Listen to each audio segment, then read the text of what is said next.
Hey guys, welcome back to my channel. So today I'm going to show you how to make stickers.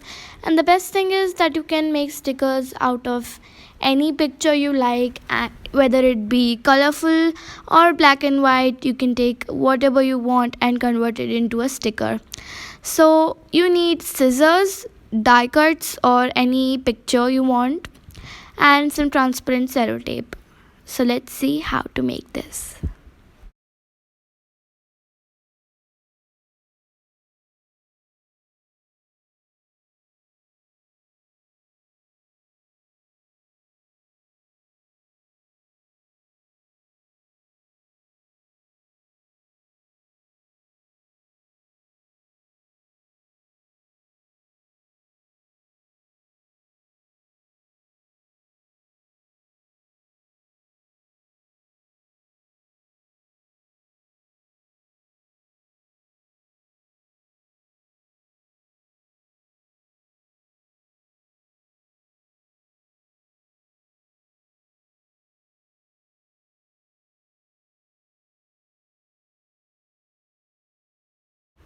So our sticker is ready. As you can see, it is very sticky and it looks really good. You can convert any picture you want into a sticker in this way.